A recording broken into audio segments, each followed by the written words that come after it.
મહારાષ્ટ્ર સરકારે એક એવો નિર્ણય લીધો હતો કે 1 થી 5 ધોરણની અંદર હિન્દીને ત્રીજી ભાષા તરીકે ફરજિયાત કરવી અને મરાઠી મીડિયમ અને અંગ્રેજી મીડિયમ આ બધી શાળાની અંદર આ નિર્ણય લાગુ કરવામાં આવશે એવો નિર્ણય લેવામાં આવેલો। મહારાષ્ટ્રની અંદર હમણાં રાજકારણની અંદર જબરજસ્ત ગરમાટો આવી ગયો છે, કારણ કે મહારાષ્ટ્રમાં ભાષાના વિવાદે જોર પકડ્યું છે અને ઉદ્ધવ ઠાકરે, રાજ ઠાકરે, શરદ પવાર બધા જ મહારાષ્ટ્ર સરકારને નિશાન બનાવી રહ્યા છે।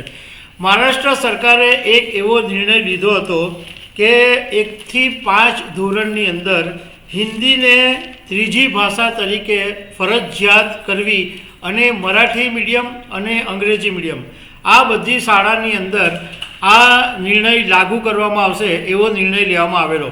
પરંતુ એટલો બધો હોબાળો મચ્યો કે સરકારે આ નિર્ણય પાછો લેવો પડ્યો અને એમાં વિકલ્પ આપવામાં આવ્યું, પરંતુ આ વિવાદ હજુ શમ્યો નથી અને હવે ઉદ્ધવ ઠાકરે અને રાજ ઠાકરે 5 જુલાઈએ એક મંચ ઉપર આવવાના છે, કારણ કે ઉદ્ધવ ઠાકરે અને રાજ ઠાકરેએ જાહેરાત કરી છે કે 5 જુલાઈએ મહારાષ્ટ્રમાં ભાષાના વિરોધમાં એક મોટી રેલી કરવામાં આવશે।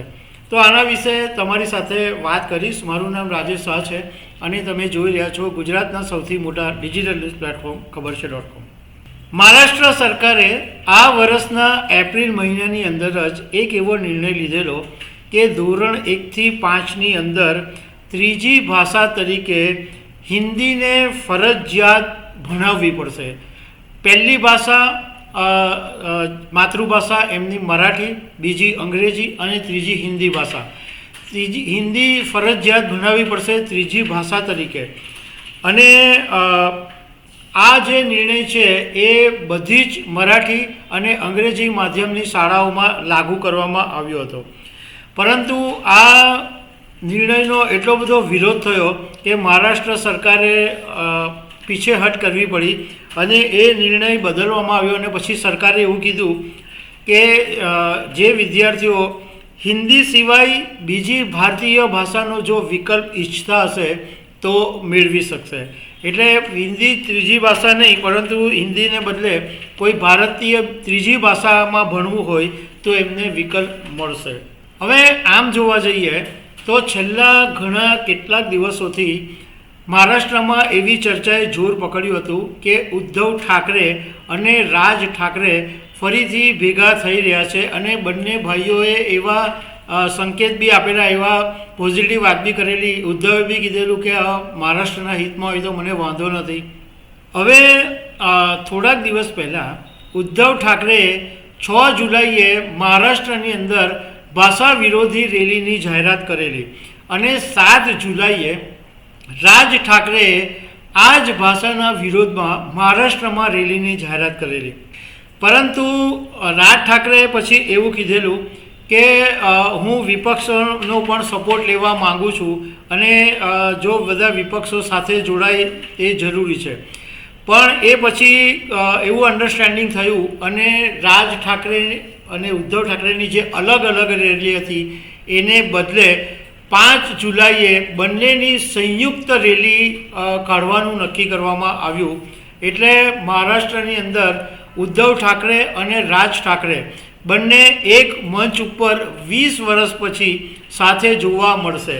જો કે રાજકારણના જાણકારોનું કહેવું એમ છે કે ઉદ્ધવ ઠાકરે અને રાજ ઠાકરે બંને અત્યારે એવી સ્થિતિમાં છે કે એમને પોતાનું પાર્ટી છે એ સાચવવાની ફિકર છે, કારણ કે અત્યારે મહારાષ્ટ્રની અંદર ઉદ્ધવ ઠાકરેની પાર્ટી પણ પતી ગઈ છે અને રાજ ઠાકરેની પાર્ટી મનસે તો કશું કાઠું કર્યું જ નથી।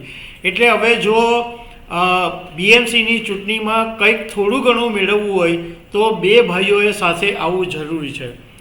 હવે ઉદ્ધવ ઠાકરેએ આ રેલી કરવા વિશે એવી વાત કરી કે મહાયુતિ સરકારનો જે આ હિન્દીની ત્રીજી ભાષા ફરજિયાત કરવાનો જે નિર્ણય છે એ રાજ્યોમાં લેંગ્વેજ ઇમરજન્સી જાહેર કરવા જેવો નિર્ણય છે અને સાથે સાથે પાછી ઉદ્ધવે એવી પણ વાત કરી કે અમારી પાર્ટી હિન્દીની વિરોધી નથી, હિન્દી ભાષાનો અમે બિલકુલ વિરોધ નથી કરતા, પરંતુ મહારાષ્ટ્રની અંદર હિન્દીને થોપવાની સામે અમારો વિરોધ છે.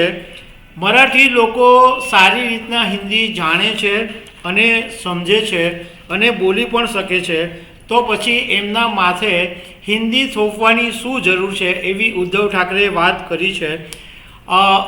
ઉદ્ધવ ઠાકરેએ એવું કીધું કે અમે 3 ભાષાની નીતિના સમર્થન નથી કરતા અને એટલા માટે અમે વિરોધ કરીશું અને આ વિરોધ ત્યાં સુધી ચાલુ રાખવામાં આવશે જ્યાં સુધી મહારાષ્ટ્ર સરકાર આ 3 ભાષાની નીતિને પાછી ન ખેંચી લે.